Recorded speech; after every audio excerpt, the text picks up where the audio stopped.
Olá, vamos iniciar mais uma aula de máquinas, equipamentos e ferramentas. E antes da gente começar o nosso conteúdo, não esquece de deixar seu like aqui no vídeo para que eu saiba se realmente ele está sendo interessante para você, se ele faz sentido para você. E não se esqueça, se você ainda não é inscrito no canal, inscreva-se e ative as notificações para que cada vez que for postada uma aula nova, você já assista essa aula saindo fresquinha do forno. Então, vamos lá. Considerações sobre ferramentas. Então a gente sabe que para que a gente tenha qualidade no nosso processo de usinagem, a gente precisa de um conjunto de máquina e ferramenta para que eu possa fazer com que esse conjunto ele trabalhe adequadamente. Então, pode-se dizer que para atingir um trabalho de usinagem com qualidade em máquinas CNC, é necessário ter uma programação adequada e, com o mesmo grau de importância, trabalhar corretamente com as ferramentas utilizadas durante o processo de produção. Então, precisa haver esse casamento entre a máquina programada corretamente e a ferramenta que eu vou utilizar durante esse processo de usinagem. Assim como na programação, em ferramentas, muitas são as variáveis presentes em um processo de usinagem. Então vamos conhecer aqui essas variáveis. Primeiro, as características da madeira que está trabalhando. A densidade, o teor de umidade. A gente sabe que a madeira possui características específicas que variam de acordo com a espécie. E de acordo com essa característica específica da madeira, eu preciso escolher a ferramenta adequada para esse trabalho de usinagem. A dureza da ferramenta, eu preciso saber qual tipo de material é constituído essa ferramenta e as configurações dessa ferramenta para que eu possa fazer com que esse trabalho seja mais eficiente, de acordo com o material que vai ser usinado. A estrutura da ferramenta, como que essa ferramenta é composta, a quantidade de gumes de corte, se for um disco de serra, a quantidade de dentes, diâmetro, enfim, esses parâmetros dessa estrutura e a necessidade de acabamento de corte. E é claro, essa necessidade de acabamento é para que eu saiba que tipo de processo eu estou fazendo e que tipo de acabamento eu quero após esse processo. De repente, se for uma peça que não necessite um acabamento de uma alta qualidade, eu posso utilizar uma ferramenta que seja de um custo mais baixo, que me dê esse acabamento específico, dependendo de acordo com a localização dessa peça. Constituição das ferramentas. Então, as ferramentas elas podem ser constituídas de 3 materiais específicos, mais básicos. A gente pode ter as ferramentas de aço rápido. E as ferramentas são constituídas de aço rápido de alta liga, com mais de 12% de liga.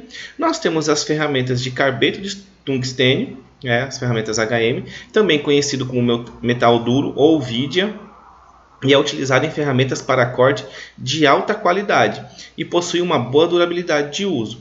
E nós temos as ferramentas de diamante sintético, PKD, conhecidas como ferramentas diamantadas, tem uma boa durabilidade de corte, realizado com qualidade e precisão.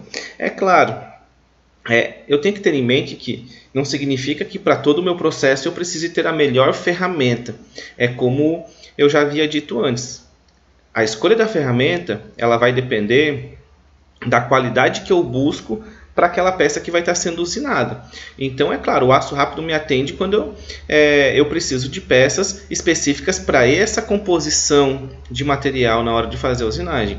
A maior parte das brocas são com aço rápido, já que são brocas que têm um custo mais baixo, então eu tenho uma rotatividade mais alta e não necessito de uma ferramenta que tenha um custo mais elevado, porque isso não vai agregar tanto valor à minha peça.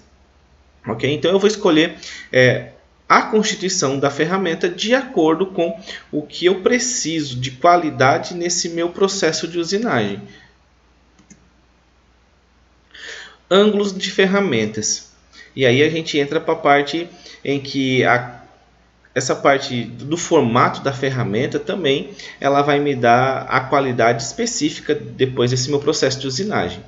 Então, a geometria do gume cortante dos dentes de uma ferramenta tem grande importância em relação ao comportamento das fresas e ao desempenho de trabalho no que diz respeito ao acabamento superficial da peça usinada e a potência necessária ao corte.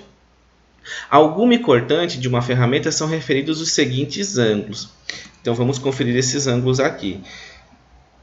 nós temos o ângulo de saída da ferramenta de corte, que é o ângulo formado entre a superfície de saída da ferramenta e o plano de referência da ferramenta, que a gente encontra aqui nesse diagrama. O ângulo de cunha da ferramenta de corte, que é o ângulo formado entre as superfícies principais de saída e de folga da ferramenta. E nós temos o ângulo de folga da ferramenta de corte, que é o ângulo formado entre a superfície de folga e o plano de corte da ferramenta. Então entenda que esses ângulos, de acordo com a configuração dessa minha ferramenta, ele vai ter sim impacto específico nesse meu processo de usinagem, fazendo com que eu consiga ter uma qualidade de corte e uma qualidade de usinagem específica.